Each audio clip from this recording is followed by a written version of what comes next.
자, 오늘 솔로몬 성경연수원 우리 교재 헌금과 11조 어떻게 드릴 것인가 다섯 번째 과학, 성도로서 세상에 대처하는 방법이 되겠습니다. 자, 세상에 살아가는 우리들, 세상에 속한 사람들이 아니죠. 세상으로부터 불러냄을 받은 그 모임이 바로 교회입니다. 세상으로부터 불러냄을 받은 사람들의 모임인데, 그럼에도 불구하고 우리 또 주중에 6일 동안 또 세상 가운데 살아가는데 세상에서 많은 어려움들이 있습니다. 부딪히는 일들이 있죠. 그 문제들 가운데서 우리가 어떻게 대처해야 되는가 하는 그 주제가 되겠습니다. 요한일서 5장 4절 5절 대표 구절이죠. 하나님께로부터 태어난 자는 누구든지 세상을 이기기 때문이라. 세상을 이기는 승리는 이것이니 곧 우리의 믿음이라. 예수께서 하나님의 아들이심을 믿는 자 외에 세상을 이기는 자가 누구냐고 했습니다. 하나님께로부터 태어난 사람은 세상을 이긴다 그랬습니다. 우리 겉사람을 말하는 게 아니죠. 옛사람을 말하는 게 아닙니다. 우리의 속사람, 바로 하나님의 아들 이신 예수 그리스도, 그분을 믿는 믿음이 이 세상을 이기는 것인데, 바로 예수 그리스도께서 하나님께로부터 태어난 바로 우리의 속사람 통해서 우리가 승리할 수가 있다는 것입니다. 자, 우리는 세상을 살아가는 그리스도인들입니다. 세상에 살고 있지만 세상에 속하지 않은 사람들이 바로 그리스도인이죠. 그리스도인은 그리스도께 속한 사람들이라는 것입니다. 자, 그리스도인으로서 어떻게 세상을 대처할 것인가, 어떻게 살아갈 것인가. 그러니까 우리 그리스도인이 아니라고 한다면 세상을 친하게 또 세상과 융화되어서 세상과 일치해서 동화돼서 그렇게 살아가겠지만, 우리는 그리스도인들이기 때문에 이 세상과, 사실 세상이 우리 그리스도인의 대적이 아닙니까? 세상과 육신과 마귀가 우리의 대적인데, 이 대적인 세상을 어떻게 대적하면서 또 그 가운데서 하나님의 뜻을 행하는 것인가 하죠. 우리 세상에 남겨두신 목적이 무엇인가? 분명히 아는데 그 목적을 행하기 위해서는 어떻게 세상과 잘 대처하면서 살아가야 하는 것인가이죠.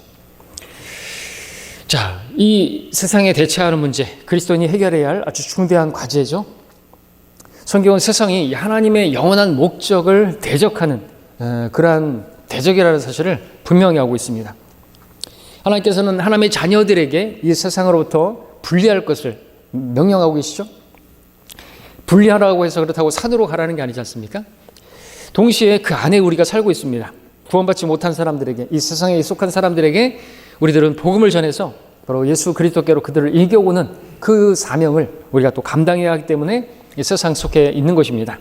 오늘 우리가 이 과를 통해서 그리스도인들이 성별하면서도 또 이 세상에 있는 그 사람들에게 복음을 증거하는 그 삶을 영위함으로써 구원받지 않은 세상 사람들에게 영향을 받지 않는 가운데 주 예수 그리스도를 위한 증인으로서 좋은 영향력을 미칠 수 있는 그러한 방법을 깨닫게 되는 그런 시간이 되길 바랍니다. 자, 세상을 살아가는 그리스도인의 현실은 어떠한 것입니까? 첫 번째로 그리스도인들은 예수 그리스도를 위해서 살게 되면요, 세상으로부터 미움을 받는다 하죠. 거부당한다, 박해당한다. 이게 현실입니다. 주 예수 그리스도께서 세상으로부터 거부당하셨기 때문에 그리스도께 속한 사람들을, 그리스도를 따르는 사람들도 당연히 거부당하죠. 요한복음 15장에서 그렇게 말씀하고 있습니다. 너희가 미움을 당할 것이다. 왜냐하면 내가 그렇게 미움을 받았기 때문에. 세상이 그렇게 예수님을 미워하고, 세상이 바로 악한 세상이고 예수님을 십자가에 못 박았다고 성경이 말하고 있습니다. 근데 우리가 그 세상과 친하게 지낼 수 있다? 그러면은 우리는 하나님과 원수가 되는 거라고 말하고 있어요.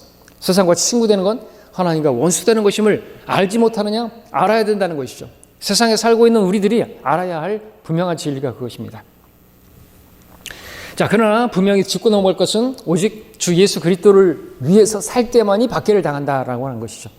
세상과 타협하고 세상과 일치하고 세상의 친구가 되어서 살아가는 그러한 성도를 세상이 박해하지 않습니다. 거부하지 않습니다. 경건하게 살고자 하는, 디모데후서 3장 12절 말씀이죠. 실로 그리스도 예수 안에서 경건하게 살고자 하는 모든 사람은 박해를 받을 것이라고 했습니다. 예외가 없다는 것이죠. 경건하게 하나님의 뜻대로 살고자 할 때, 왜 세상이 하나님의 뜻을, 하나님의 영원한 목적을 거부하기 때문에 그렇습니다. 그러한 화학 반응이 일어날 수밖에 없죠. 부딪힐 수밖에 없습니다. 자, 그리스도인은 물리적으로는 이 세상에 속하지만 영적으로는 이 사탄이 지배하는 이 세상 체제, 이 세상의 문화, 이 세상의 어떤 제도에 속하지 않은 사람들이죠. 이 세상의 신은 마귀입니다. 성도가 세상으로부터 박해를 당하는 것은요, 사탄이 지배하는 이 세상의 체제를, 이 세상의 어떤 정치, 어떤 그런 것들을 따르지 않기 때문에 그렇습니다. 거부하기 때문에 그렇죠. 이 세상의 문화, 음란한 그런 것들을 따르지 않기 때문에. 자, 그러니까 그리스도인이라고 해서 무조건 박해를 당하는 것은 아니라는 이야기입니다.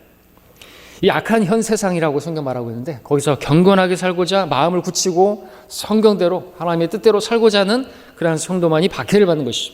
자, 그런데 지금까지 예수님으로 인해서 내가 그리스도를 따르는 그 문제로 인해서 미움이나 박해를 받은 적이 없다면 그 성도는 정상적인 그리스도인이라고 말할 수가 없는 것입니다. 우리 이 세상에서 하나님을 기쁘시게 또 사람을 기쁘게 세상 사람들에게도 인정받고 하나님께도 인정받고 그런 거는 있을 수가 없는 것입니다. 영적 진영에는 중립지대가 없죠. 하나님께 속한 아니면 마귀에 속한 둘 중에 하나인 것입니다. 하늘나라 아니면 지옥 둘 중에 하나죠. 자, 두 번째로 우리가 볼 것은 누가 그러면 우리를 거부하는 것인가 이거죠. 누가 우리를 거부하는 것입니까? 자, 우리를 가장 많이 거부하는 사람들은요, 우리와 아주 가까운 잘 아는 내 친구, 내 가족, 내 직장 동료, 친척들인 것이죠. 어떻게 알 수 있습니까? 우리 주님께서 이 땅에 오셨을 때 자기 백성에게 거부당하셨죠.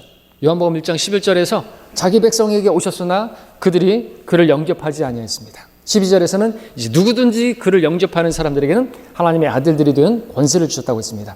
먼저 자기 백성에게, 이스라엘 백성에게 오셨는데 그 왕국을 가져왔는데 그 천국을 가져왔는데 거부함으로 인해서 이 천국은 연기가 되고 하나님의 나라가 이제 들어가게 되고 거듭나야 하나님 나라에 들어가게 되고 나중에 다시 천국이 세워질 때는 이제 이스라엘이 다시 메시아를 받아들여야 하는 상황에 있는 것입니다. 자, 근데 지금의 그 천국이 다시 도래하기 전에 이 세상 마귀가 주관하고 있고 이 세상의 신으로 불리고 있습니다. 거기에 우리는 살고 있는 것입니다. 근데 우리가 그 세상을 어떻게 대하고 있는 것인가? 이 세상은 결코 놀이터가 아닌 것입니다. 전쟁터인 것이.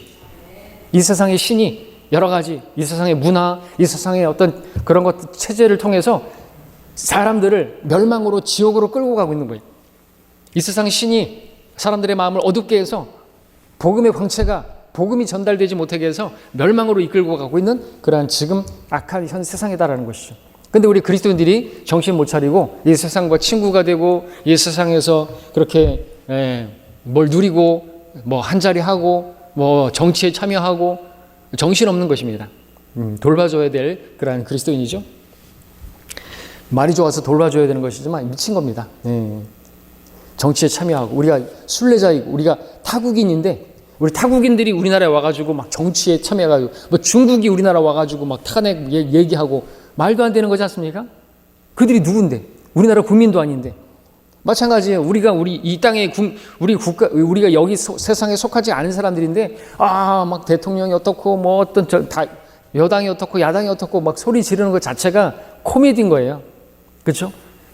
저 하늘나라 그리고 저 지옥에 있는 모든 존재들은요. 그런 것에 전혀 관심이 없어요. 지옥에 있는 사람들 초유의 관심은 그 누가복음 16장의 그 부자처럼 내 형제들 다섯이 있는데 그들에게 누구가 복음을 전할 것인가? 그거에 초유의 관심인 거죠. 그 가운데 누가 구원받았다 그러면 하늘에서 막 호의가 잔치가 기쁨이 그렇게 있는 것입니다. 무엇에 관심해야 되겠습니까? 자, 주님께서 선지자로 이 땅에 오셨습니다. 자기 고향과 친척과 자기 집에서 존경받지 못한다고 했습니다. 그렇죠? 그래서 목회자들도 보게 되면 자기 고향에 가서 목회를 할 경우에는 박해를 받고 또 따돌림을 당하고 그런 일들이 있습니다. 그래서 멀리를 보내시는 것 같아요. 멀리로. 뭐 전라도 사람을 경상도로 보내고 경상도 사람을 전라도로 보내고 다 그런 건 아니겠지만 그러니까 왜냐하면 제가 철원에 갔을 때 철원에 가서 거리 설교를 하는데 이제 다 아는 사람들이잖아요. 제 친척이 저랑 동갑내기 친척이 있었는데 사촌이 있었는데 터미널에서 거리 설교하니까 야 인석아 너 뭐하냐 저를 아는 척하면서 딱 서는데 제가 입이 딱 막혀버리더라고요. 그러니까 제 편에서도 제가 그들을 대하는 데 있어서 무척 부자연스럽고 또 어려서부터 저를 알았던 도둑질하고 훔치고 떡볶이 먹고 도망가고 그랬던 저를 아는 저를 네가 무슨 예수님을 전한다고 하냐. 그래서 더더욱 예수님도 어떻게 해요? 육체로 아니까 나사렛 예수가 목수의 아들이 뭔 이러니까 이제 배척하는 것이죠. 육신으로 아니까 문제는. 사도 바울도 복음을 전하고 하나님의 말씀을 전하는데 사람의 말로 받아들이면 아무런 열매를 맺지 못하잖아요. 사람이 전하지만 그 사람의 어떤 배경이나 출신이나 내 친척이고 내 아들이고 내 아버지고 이런 그런 게 아니라 하나님의 말씀을 전하는 하나님의 사람으로 그렇게 인식하고 하나님의 말씀을 받아들여야지. 그죠? 나이도 나보다 적다고 해가지고 인생 더 살아봐라고 그렇게 말씀대로 살 수 있느냐고 그런 식으로 딴지하면서 그렇게 야지하면서 그렇게 설교를 들으면 안 되는 것이죠. 아무런 열매를 맺지 못하는 것입니다. 주님께서 말씀하셨죠. 마태복음 10장에서 내가 온 것은 사람이 그 아버지와 그 딸이 그 어머니와 며느리가 그 시어머니와 서로 대적하게 하려 함이라. 사람의 원수들은 그의 가족 중에 있으리라. 믿지 않는 사람들이 이 구절 보면 무슨 이런 예수님이 있나. 예수님 좋은 분인 줄 알았더니 아주 이상한 사람이네. 그러겠죠. 가족 중에 원수가 있으리라고 하니까 가정을 파탄시키는 그러한 분열주의자로 인식하겠죠. 자, 물보다 진한 게 피라고 하죠. 혈육의 정이라는 거 끊을 수 없다고 그러죠. 그러나 그보다 더 진한 게 피보다 더 진한 게 영입니다. 영적인 문제가 시작되면요, 그 대립은요 혈육의 정으로도 어떻게 해결이 안 되죠. 그죠? 가족, 친척 이거보다 더한 것이 영이 피보다 더 진한 것입니다. 그래서 가족이고 친척이고 부모 간에 자식 간에 또 막 연을 끊자 막 그러잖아요. 호적에서 편하겠다 그러지 않습니까? 이혼하겠다 막 그러지 않습니까? 왜 그런 거예요? 이게 진짜 이게 영원한 가족이기 때문에 그렇죠. 그리고 나를 위해서 예수님께서 죽으셨기 때문에 나를 영원한 생명을 주신 분이기 때문에 그분을 반대하고 그분을 거부하고 그분의 뜻대로 살지 못하게 막는 그 대적이죠. 원수처럼 여겨지는 것이죠. 그렇다고 해서 그 원수라고 해서 막 두들겨 패고 싸우라는 게 아니고 우리가 잘 대처해야 된다는 것을 오늘 배우는 것입니다. 혈육이 우리를 대적하는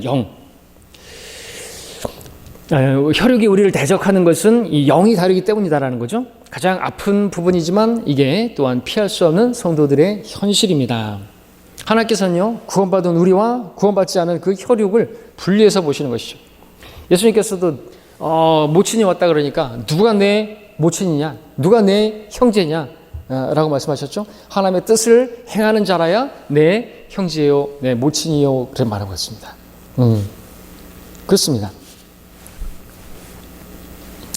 자, 구원받지 않은 사람들로 구성된 이 사회가 또 우리를 거부합니다. 가족들뿐만 아니라 이 사회에서 또 가까운 직장에서 동료들이 그렇죠.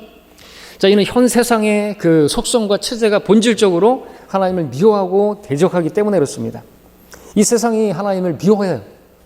여러분, 그것을 하나로 얘기할 수 있는 부분이 뭐가 있을까요? 여러분, 텔레비에서 하나님의 성육신의 신비라든지 삼위일체에 관한 집중 취재 이런 거 보도한 적 있습니까? 없어요. 하나님 얘기 나오면은 안 되는 거예요. 종교 이야기, 불교나 다른 이야기는 또 하면서도 하나님 얘기는 안 하는, 고의적으로 안 하는 것을 보게 되죠. 공산주의자들, 종교는 아편이라고 말하면서 불교는 인정하잖아요. 모든 종교를 다 배척하고 아편으로 생각해야지. 그런데 하나님만 유독, 기독교만 유독 그렇게 대적하고 거부하는 것을 보게 되는 것입니다. 이 세상의 신이 마귀라서 그런 것입니다. 자, 이 세상에는요, 두 종류의 영적 가족이 있습니다. 하나님의 가족과 마귀의 가족. 결코 서로 잘 지낼 수 없는 관계에 있습니다. 이것은 마치 갈라디아서 4장 29절에서 말하는 것처럼 육신을 따라난 자가 성령을 따라난 자를 박해하였던 것과 같은 것이죠. 이스마엘이 이삭을 박해하고 함께할 수 없는 것과 마찬가지라는 것입니다. 영적인 자녀와 그 마귀의 자녀가, 하나님의 자녀와 마귀의 자녀가 서로 친할 수가 없는 것이다 마찬가지인 것이죠. 영이 다르기 때문에 그렇습니다. 이 세상에 있는 모든 것이 육신의 정욕, 안목의 정욕, 생의 자랑이고 아버지께 속한 것이 아니라 세상에 속한 것이기 때문에 세상은 아버지의 말씀을 믿고 실행하는 그리스도인들을 미워하게 되어 있는 것이죠. 이 일은 예수 그리스도께서 세상에 속하지 아니하신 것 같이 우리도 세상에 속하지 않기 때문에 일어나는 일인 것입니다. 세상은 우리를 미워하기 전에 먼저 주님을 미워했고 또 주님께서 택하신 우리 또한 주님께 속한 자라서 미워하는 것입니다. 누구나 다 자기 자식은 사랑하잖아요. 근데 남의 자식인데 내 자식을 미워하면 당연히 그 자식도 미워하잖아요. 예. 마치 나중에는 애들 싸움이 아버지 싸움, 어른 싸움 되는 것처럼 그렇게 하는 것이죠. 근데 내 자식하고 막 잘 지낸다 그러면은 어떻게 해요? 내 자식을 인정하고, 근데 우리 하나님의 자녀들이 그 마귀 자식을 막 인정해주고 그들과 친하게 지내고 허물없이 지내고 그런다면은 그 아버지도 그 자식을 좋아하겠죠. 그죠? 그런데 그러지 않잖아요. 그렇기 때문에, 예. 마귀 자식을 우리가 그렇다고 해서 막 두들겨 패고 막 싸우는 그런 건 아닌데, 그래서 싫어하는 거야, 마귀가. 예, 자기 자식들을 싫어하기 때문에도 그렇고, 마귀를 우리가 대적하기 때문에 또 그런 것이고요. 자, 우리가 세상에 속한다면 세상은 자기 사람들을 사랑할 것이지만, 우리를 사랑할 것이지만 현실은 절대로 그렇지 않다는 거죠. 우리가 그들을 사랑하고 세상을 사랑하고 세상에 있는 사람들도 사랑하고 같이 잘 융합해서 살아간다면 사랑할 것이라는 거죠. 그러나 그렇지 않기 때문에 미워하고 우리가 따돌림당하고 박해를 받는 것입니다. 세상과 친구 되려고 하는 그리스도인들이 있다면 경종을 주는 말씀, 야고보서 4장 4절이죠. 그것은 간음하는 것이라 말하고 있습니다. 우리는 그리스도의 신부들인데 세상은 마귀인데 마귀에게 엎드리고, 그것은 우리가 마귀에게 제사 지내는 것은 이방인이 제사 지내는 건 마귀에게 하는 것이고, 그것은 영적인 간음인 거잖아요. 그렇죠? 그거 마찬가지로 세상과 친구 되는 것도 그것도 간음인 것이죠. 간음하는 남자들, 간음하는 여자들아 그러면서 뭘 간음했다는 거예요? 세상과 친구 되는 것이 하나님과 원수 되는 것이다. 그것이 간음하는 것이다 말하고 있습니다. 누구라도 세상과 친구가 되고자 한다고 하면 그는 목사를 할지라도 하나님과 원수가 되는 것이죠. 예. 에큐메니카 운동하고 WCC 이런 것들을 하는 사람들, 다른 종교들과도 같이 연합할 수 있고, 불교에도 불교의 진리가 있고, 불교도 불교의 방식으로 구원받고, 그런 사람들은 그거는 영적 간음자들인 거죠. 영적 창녀들인 거죠. 그 창녀의 아비, 모든 창녀들의 어미인 바로 로마 카톨릭이 거기에 그 치마폭에 들어간 것이죠. 자, 세상에 속한 모든 죄인, 아버지께 속한 그리스도인들과 본질적으로 원수 관계에 놓여 있습니다. 만일 그리스도인이라는 사람이 하나님이 원수인 세상과 친구가 된다고 한다면 그 역시나 하나님의 원수가 되어서 하나님을 대적하는 위치에 놓이게 되고, 여기에는 예외가 없는 것이죠. 세상을 기웃거리고 세상을 동경하고 나도 세상에서 좀 떵떵거리고 살고 싶고, 세상을 흉내내면서 세상의 어떤 문화를 즐기고 세상적인 지혜를 사모하고 거짓말과 속임수를 적당히 섞어가면서 온갖 세상적인 수수로 승계를 이어가고 죄를 짓고, 그죠? 성도들과 교제 중에서 또 세상 이야기하고 텔레비 이야기, 이 드라마 이야기하고 뭐 그런 걸 좋아하는 사람들, 정치 이야기하는 것도 마찬가지고, 세상에 속한 정치니까 교회에서 막 정치 이야기하고 뭐 야당이 어떻고 뭐 여당이 어떻고 뭐 대통령이 어떻고 막 그렇게 막 이야기하고, 그것은요 누구든지 하나님께서 기뻐하지 않는 원수에 지나지 않는 것이다 라는 사실을 우리가 인식해야 되는 것이죠. 그래서 그리스도인들은 세상 이야기할 필요가 없는 거예요. 그죠? 정치 이야기할 필요 없다는 것이죠. 더더욱 한쪽으로 이야기하게 되면 반대편에 있는 사람, 교회가 둘로 나눠지기 때문에 그렇습니다. 누가 해도 똑같아요. 누가 해도. 지금까지 우리 봤잖아요. 역사를 통해서 그걸 배워야 되는데 사람들은 역사를 통해서 아무것도 배우지 못한다는 것을 배우는 게 유일한 배움이라고 하죠. 그래서 우리는 얘기할 게 아니라는 것입니다. 자, 문제는 그가 결국에는 신실한 성도들을 거부하고 대적하는 사람이 된다라고 하는 것이죠. 정치적인 것도 마찬가지입니다. 대적하게 돼 있어요. 겉으로는 대적 안 해도 속으로 대적하게 되겠죠. 자, 또 세 번째 외가로 3번에 사탄은 성도의 대적입니다. 주적이죠. 대적이면서 주적인. 우리의 대적들이 많지만 주적이 바로 마귀입니다. 이 마귀에게 우리가 대적을 해야죠. 주적 개념을 분명히 해야 됩니다. 그리스도인을 향한 세상의 모든 거부를 뒤에서 조종하는, 뒤에서 배후 조종하는 사탄이 있는 것입니다.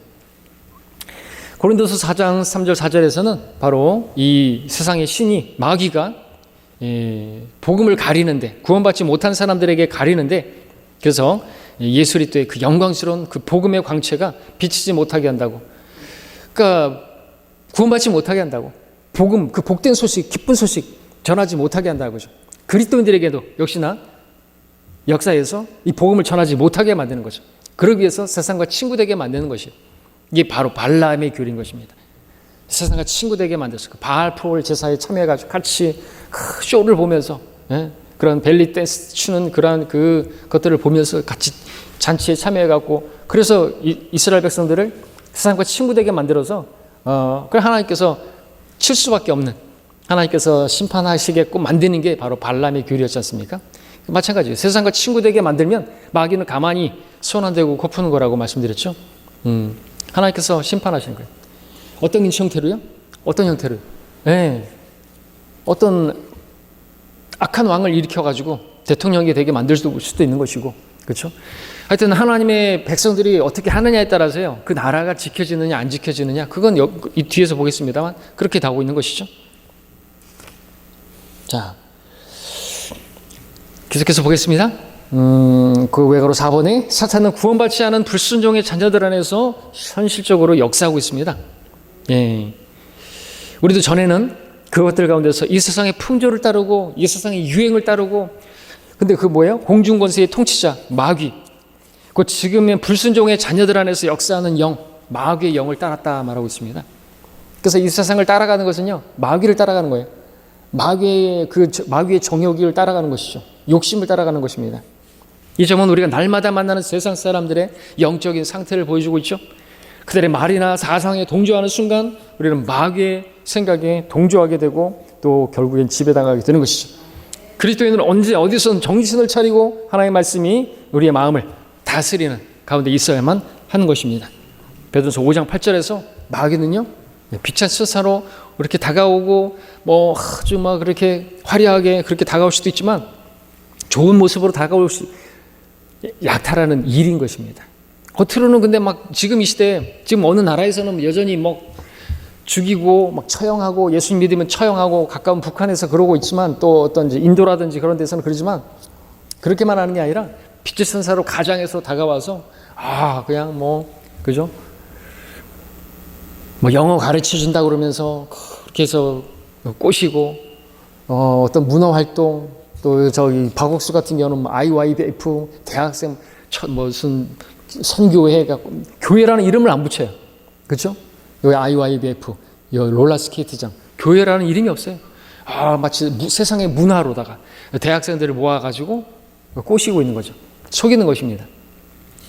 그런 식으로 그렇게 하는 것이죠. 빛의 천사로 가장하는 것입니다. 근데 결국에는 어떻게 해요? 삼킬 자를 찾아 두루다니는 사자와 같이 행동하는 것이죠. 위선입니다. 겉으로는 아주 그냥 아름답게 보이는데 속은 아주 썩은 것이죠. 왜 그렇게 하는 것이죠? 복음을 왜 담대하게 전하지 못하고 왜 그렇게 가리고 포장하고 그런 것입니까? 세상에 물든 것이에요. 세상적인 방법으로 하나님의 방법이 아니라 세상의 지혜로 위로부터 난 지혜는 아닌 것입니다. 하나님께로부터 온 지혜는 아닌 것이죠. 그것을 알 수 있는 것은 우리가 성경을 보면 알 수 있습니다. 자, 그리스도인이 세상에 이제 대처하는 방법에 대해서 알아보겠습니다. 세상을 어떻게 대처해야 되는 것인가? 자, 우리를 향한 세상의 거부를 어떻게 이겨낼 수 있는가? 구체적으로 말씀드리면 그렇습니다. 먼저는 유순하게 대해야 된다. 세상 사람들에게 유순하게 대답을 해야 된다라는 거죠. 가능한 한 언제든지 싸움을 피해야 되는 것입니다. 막 논쟁하고 싸울 필요가 없습니다. 잠언 15장 1절에서 유순한 대답은 진노를 사기나 과격한 말은 화를 일으키느니라 그랬습니다. 또 우리 편에서 먼저 막 목소리를 높이고 목소리 크면 이기는 거예요? 아니라는 말이죠. 목소리 높일 필요가 없어요. 목소리 높이면 이기는 것은 세상의 방식이잖아요. 그죠? 오히려 목소리를 낮추고 그래도 제가 아는 분은 막 목소리 높이고 막 그래도 지옥에 가십니다. 조용히 그래도 예수님 믿으셔야 됩니다. 죽음은 확실하고요. 뒤에 심판이 있습니다. 오히려 조용히 하니까 더 무서워요. 그렇게 지혜롭게 전하시는 그런 분들을 봤습니다. 로마서 12장 18절에서는 가능한 한 너희 편에서 모든 사람과 더불어 화목하게 지내라 하죠. 가능하면 그렇다 하죠. 그렇지 못할 때도 있지만 가능하면 우리 편에서는 화목하게 그들에게 지내라는 거죠. 간증을 남기라는 거죠. 그래서 목적이 그들을 주님께 이겨오기 위해서. 세상에 속한 죄인들은 육신을 자극하는 말들로 공격해 올 때가 있습니다. 근데 자극하는 말들이 그렇게 또 어떤 거는 자극하는 것은 아니지만 막 그렇게 유혹하고 속이는 거죠. 돈을 사랑하지 않고 주님께서 주신 것에 만족해서 살아가는 그리스도인에게는 그래도 돈을 많이 벌어야 돼. 돈이 있어야지 세상을 살지. 이렇게 말한다든지, 다른 교회 다니는 사람들과 비교하면서 그 사람은 세상 사람들하고 잘 어울리고 한 잔씩 하고 그러는데 너만 그렇게 유독 그러냐? 응? 그런다든지 그렇게 해서 말문이 막히게 만드는 그런 것으로 또 자극합니다. 그럴 때 우리는 얼굴을 붉힐 필요가 없고요. 하나님의 말씀으로 유순하게 대답해야 되는 것이죠. 성경에서는 그 점에 관해서 이런 말씀이 있기 때문에 나는 이 말씀에 따라서 이렇게 하는 것이 옳습니다. 그들이 오히려 잘못 행하고 있는 것입니다. 가짜입니다. 성경에는 술 마시지 말라. 예수님께서 요한복음 2장에서도 그 카나 혼인잔식에서 술을 만드시지 않았느냐, 양조 사업에 동참하지 않았느냐, 아니라는 거죠. 바른 성경은요, 그 마신 후에라고 했지 취한 후에라고 돼 있지 않습니다. 많은 사람들이 그 취한 후에, 취한 다음에는 그 술 맛이 그 처음 그 술하고 비교가 안 돼요. 그렇잖아요. 우리 바른 성경에는 그들이 마신 다음에, 그게 술이 아니기 때문에 마신 다음에 나중에 그 포도즙이 더 좋은 포도즙이라는 것을 분별할 수 있었잖아요. 이게 만약에 술이라면 분별 못합니다. 술집에서 처음에는 그 정품 술을 주지만 나중에는요, 무자료 그 어떤 그런 막 물 섞어줘도 모른다니까요. 물이 술인지 술이 물인지 술이 자기를 마시는지 모른다고 할 정도로 모른단 말이죠. 그래서 성경이 잘못되면, 그래서 뭐 예수님도 양주 사업에 뭐 참여했네, 술을 만들어 주셨고 사람들에게 기쁨을 줬네, 이런 게 나오는 거예요. 아예 예수님 술 마신 적도 없고 술 취한 적도 없고 술 만드신 적도 없고 사람들에게 술을 준 적도 없다라는 거죠. 바른 성경을 가져야 되는 거예요. 그래서 그렇죠? 자, 그런 식으로 하는 것들에 대해서 우리가 성경이 이렇게 말씀하고 있습니다. 이러이러한 말씀이 있기 때문에 내가 이렇게 하는 것이 옳습니다.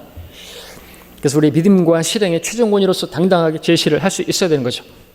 말 한마디만 아껴도 다툼을 피할 수 있다. 우리 말에 있어서 조심해야 되죠. 말에 실수가 있으면요, 간증을 잃어버리게 돼요. 사람의 행위가 주를 기쁘시게 하면 주께서 그 사람의 원수들까지도 그 화목하게 하시느니라 말씀하고 있습니다. 이런 것들이 바로 우리가 이런 행위가 바로 주를 기쁘시게 하는 거죠. 말을 유순하게 하고 그들과 이렇게 목소리를 높이지 않고 또 이제 삶을 통해서 하나님을 기쁘시게 하는 거예요. 우리 행위가 주님을 기쁘시게 하면은 그렇게 한다 그러죠. 우리 하나님 앞에 잘 살아야 된다는 거죠. 하나님을 기쁘시게 해야 된다는 거죠. 이 점을 우리 이스라엘 역사에서 찾아볼 수 있습니다. 아까 말씀드렸던 것처럼 이스라엘이요, 율법을 지키고 그렇게 주님을 기쁘시게 해드렸을 때 주변 이방 민족들의 침략이 없었고요. 하나님께서 사면으로 장벽을 두루치시고 지켜주셨던 거 아닙니까?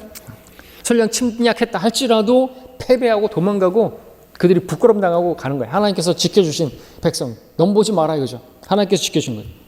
그런데 이스라엘이 말씀을 버리고 하나님의 말씀을 버리고 그렇게 세상과 그렇게 친하게 지내고 그들의 행위가 악하게 됐을 때는요, 주변의 이방인들이 침략해서 그 땅을 짓밟는 역사를 우리가 보게 되는 거죠. 팔레스타인 언약과 관계됐습니다. 하나님 앞에 우리가 잘하면요, 우리가 늘 말씀드렸던 것처럼 우리가 하나님 앞에서 하나님의 말씀을 지키고 우리가 하나님을 경배하고 바깥으로는 복음을 증거하고 그걸 잘하잖아요. 하나님께서 이 나라를 지켜주시는 거예요. 기도로서 이 나라를 지키는 거예요. 이 세상 나라들의 통치자들이 다 있다고 우리가 알잖아요. 이스라엘의 통치자가 있고요. 그죠? 다 나라들이죠. 로마, 바빌론, 메데, 페르시아, 그리스 쭉 이스라엘 역사 가운데서 다니엘서에서 보니까 그 통치자들과의 싸움이 별들의 전쟁이 그 천사들의 전쟁에 의해서 이 땅에서 어떤 일어나는 일들이 좌지우지 되는 것을 우리가 보게 된다는 것이죠. 그래서 영적인 전쟁이라고 하는 거예요. 그리스도인들이 영적으로 마시가고 그러면요, 하나님께서 이 나라를 지켜줄 수가 없는 거예요. 우리가 이 세상과 친하게 지내고 그러면요, 이방인들이 또 이방의 대통령이 네로 같은 대통령이 만들어줄 수도 있는 것이고 그리스도인들을 박해하는 어떤 정책을 펼치고 차별금지법을 통과시키는 그러한 그래서 동명성 연애를 막 만들고 그러는 대통령이 나올 수가 있는 것이고요. 그러면 이제 그리스도인들로서 그러면 동성연애자들을 차별금지법 그렇게 되면 어떻게 돼요? 우리 복음 전하기 힘들어요. 어렵습니다. 처벌당해요. 다른 이름을 구원을 받을 수 있는 다른 이름을 주신 적이 없다. 그러면 다른 종교들을 차별하는 거지 않습니까? 예수 외에 구원이 없다고 말을 하면 차별하는 거예요. 그럼 처벌당하는 거예요. 그런 나라가 되지 않기를, 그죠? 기도해야 되는 것이고, 그런 나라가 됐다고 하면 우리 자신을 돌아봐야지, 저 나쁜 자식 그러면 안 된다는 거죠. 그러면서 뭐 탄핵을 해야 된다는 등 뭐 이런 식으로 나가면은 그건 하나님의 뜻이 아니라는 거죠. 네로조차도 존중하라 그랬어요. 네로조차도 존경하라고 했어요. 그래서 왕에 대해서 우리는 어떤 왕이 세워진다 할지라도 욕하거나 하지 말라고 전도서에서도 말하고 있죠. 욕하지 말라고, 침상에서도 욕하지 말라고 그렇게 말을 하고 있는 것이죠. 자, 우리는 또 외가로 3번에 승리를 주시는 하나님을 믿어야 한다라고 있습니다. 세상을 이기는 믿음, 기본적으로 예수 그리스도께서 세상을 이기셨음을 믿는 것을 의미합니다. 대표 구절 요한일서 5장 4절 5절에서 봤죠? 하나님의 아들께서 세상을 이기셨음을 믿는 그 믿음으로 살 때 세상을 이길 수가 있는 거죠. 사실 우리는 내가 세상을 이겨노라 하신 그 주님의 그 말씀을 믿고 우리는 그분께 속해 있다고 한다면 우리는 이기는 거예요.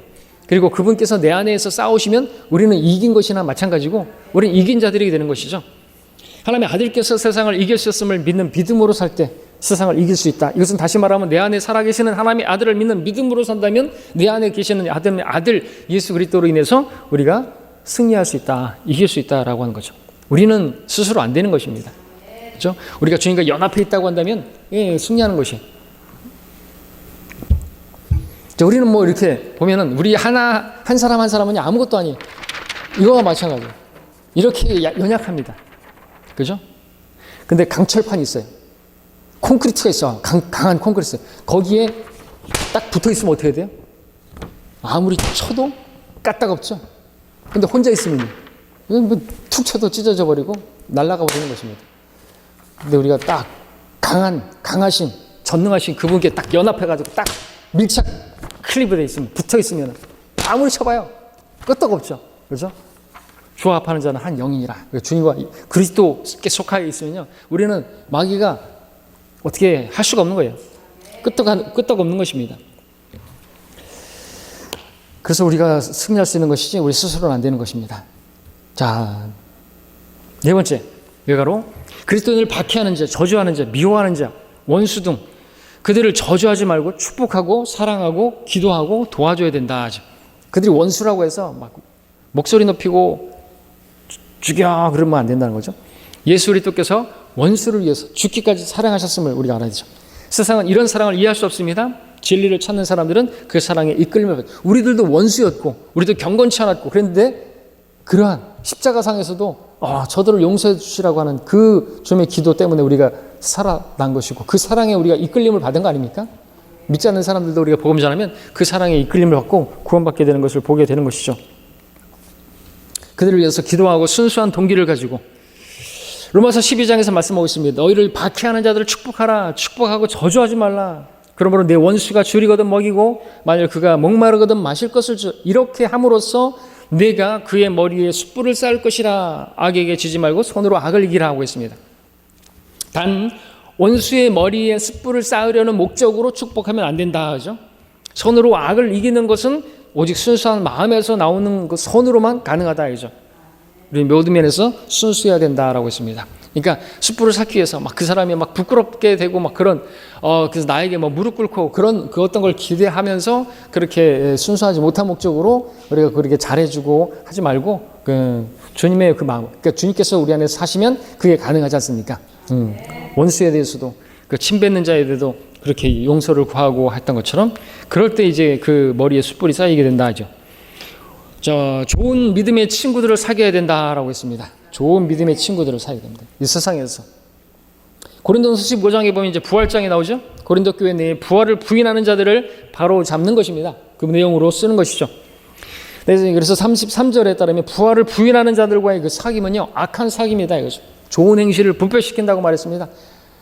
까마귀 노는 것에 백로에 가지 말라 그랬잖아요. 물들게 되는 것입니다. 그들에게 미혹되지 말라고 말씀하고 있습니다. 이것은 교리적인 성별을 말하는 것이고 그리스도 안에서 바른 믿음을 가진 성도들과 교제하는 그 일의 중요성을 강조하고 있는 것이죠. 그리스도 안에서 한 믿음을 가진 성도들과의 교제, 그것은 악한 현 세상에서 정말 위로가 되고 힘이 되고 또 승리가 되는 원천이 됩니다. 세상에서의 그리스도인의 삶, 기본적으로 고독하죠. 우리 그리스도인들. 그래서 성령께서 위로자로 계시는 것입니다. 위로자의 위로자에서 위로가 없으면은 우리는 정말 고독하고 우리는 우울할 수밖에 없는 것입니다.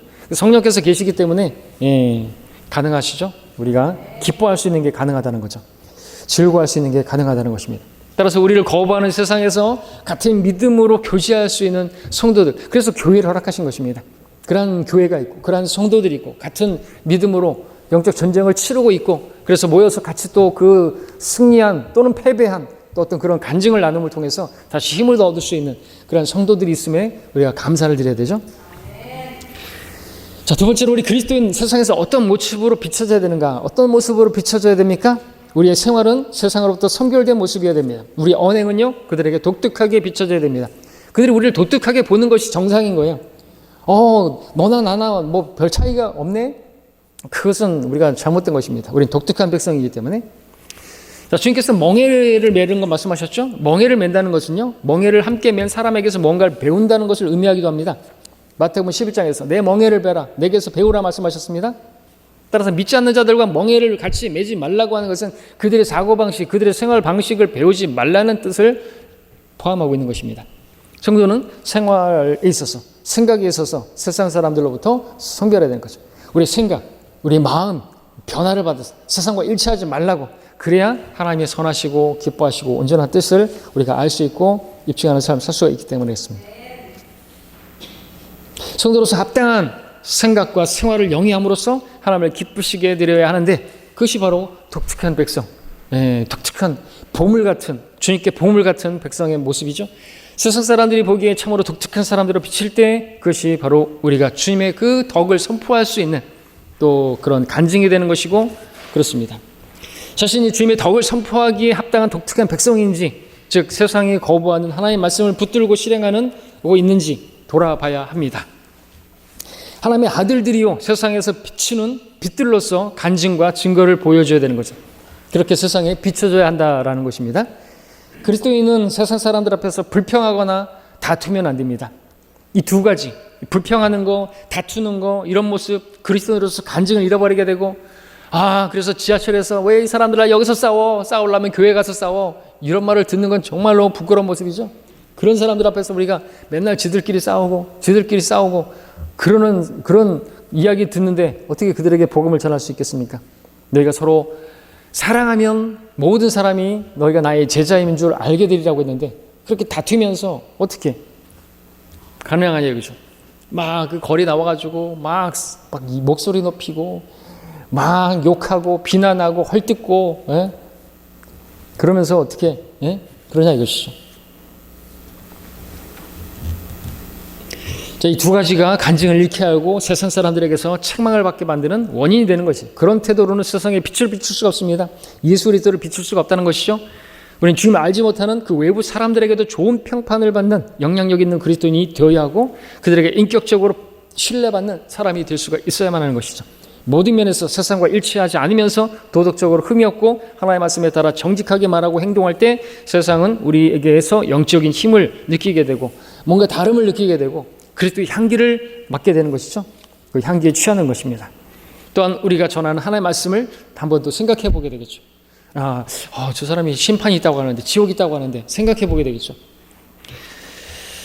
인격적으로 신뢰받지 못한 사람이 복음을 전하게 되면요, 그 복음은요 종교적인 위선으로밖에, 너나 잘 믿어라 그러죠. 세상과 똑같이 말하고 똑같이 행동하는 그런 성도에게서 세상은 아무것도 기대하지 않습니다. 따라서 그리스도인은 세상 사람들에게 결례하지 않도록 주의해야 됩니다. 우리의 모래알 같은 그 작은 흠이 그들에게는 태산처럼 느껴지는 것이죠. 그들에게 그리스도인의 작은 흠은 복음을 거절하고, 근데 뭐 어쩔 수는 없어요. 그 사람들이 우리가 조금만 잘못해도 막 그렇게 확대해서 얘기하고 막 그럴 수밖에 없는 세상인데, 그럼에도 불구하고 우리가 조심해야 된다는 거죠. 우리에게서 비난받을 일이 있어서는 안 된다고. 자, 그 다음에 이제 세 번째로 볼 것은 우리는 세상을 어떤 관점으로 바라봐야 되는 것인가. 세상을 어떻게 바라봐야 됩니까? 우리는 이 세상에서 순례자들입니다. 히브리서 11장 13절 그리고 베드로전서 2장 11절에서 믿음의 선배들은 다 타국인이고 순례자로서 그렇게 살았던 것입니다. 또 말씀드리지만 그렇기 때문에 우리는 이 세상의 정치에 참여하고 그래서는 안 된다라는 거죠. 우리는 이 세상에 속한 사람들이 아니고 우리 시민권은 하늘의 시민권이고, 어떻게 보면 우리는 지금 이 세상에 속한 사람이 아니면서도 여기 있으니까 불법 체류자들이나 마찬가지인 거예요. 불법 체류자들이 우리나라에서 막 일하면서 갑자기 정치에 대해서 막 이야기하고 험담하고 그거 갖고 싸우고 불평하고 그러는 그 모습처럼 웃을 모습 없는 것이에요. 그래서 이 정치에 대한 것들은 분명합니다. 더 분명한 것은 주님께서 나는 이 세상을 위해서 기도하지 않는다 그랬잖아요. 세상을 위해서 기도하지 않는다 그렇죠. 이 세상에 있는 주님의 그 사람들을 위해서만 기도한다 그랬잖아요. 그죠? 또 그들을 통해서 믿게 될 사람들을 위해서 기도한다 그랬잖아요. 우리가 그것을 위해서 기도하는 거죠. 복음 전파를 위해서 기도하고 그러는 거지. 무슨 누가 어떻게 되고 뭐가 어떻게 되고 그런 얘기하지 말아야 되는 거죠. 그 진리를 모르는 사람들이나 막 정치에 참여하고 이 후천년 무천년주의 신학 체계를 가진 그러한 교회들이나 이 세상에서 막 하는 거예요. 우리는 떠날 사람들이고 곧 주님께서 오신다는 걸 믿는 사람들이 왜 그러고 있냐 이거죠. 의의 면류관을 사모하는 사람들이 왜 그런 것들을 막 간섭하고 그러나 이거죠. 할 일이 없는 거예요. 복음을 모르니까 복음 전할 생각 못하고 세상에서 이 감나라 배나라 뭐 누가 나쁜 놈 세상 사람들하고 똑같은 것이죠. 자, 그 다음에 우리는 하늘에 집이 있음을 기억해야 되는 거죠. 우리 영은 이미 주님과 함께 천상에 앉혀져 있습니다. 참된 시민권자가 바로 우리들인 것이죠. 하늘의 시민권. 에베소서 2장 6절, 빌립보 3장 20절에서. 자, 이 세상은 구원받지 못한 사람들을 예수님께 인도하기 위한 선교 현장인 거예요. 그렇죠? 우리는 저 파선에서 길을 잃고 헤매는 그 풍랑의 파도에 막 흘려가고 있고, 우리는 그 딱 요트를 타고, 그죠? 가서 사람들을 건져내는, 타이타닉호가 박살나가지고 막 거기 둥둥둥 떠 있는 사람들을 건져내는 그 일을 하는 게 우리가 해야 하는 거죠. 그 타이타닉을 고치겠다고 막 그렇게 하는 사람들이 아닌 거예요. 이 세상의 제도를 바꿔보겠다고 자기가 정치에 나서고 그런 게 아니라는 거죠. 안 바뀌는 거예요. 주님도 세상을 위해서 기도하지 않았는데 안 되니까 안 되는 거예요. 이거 이 세상신 막인데. 그러니까 세상에 대해서 이 정부에 대해서 뭐 욕하는 것 자체가 비성경적이고요. 욕할 필요도 욕해서는 안 되고요. 자, 그 사도행전 1장 8절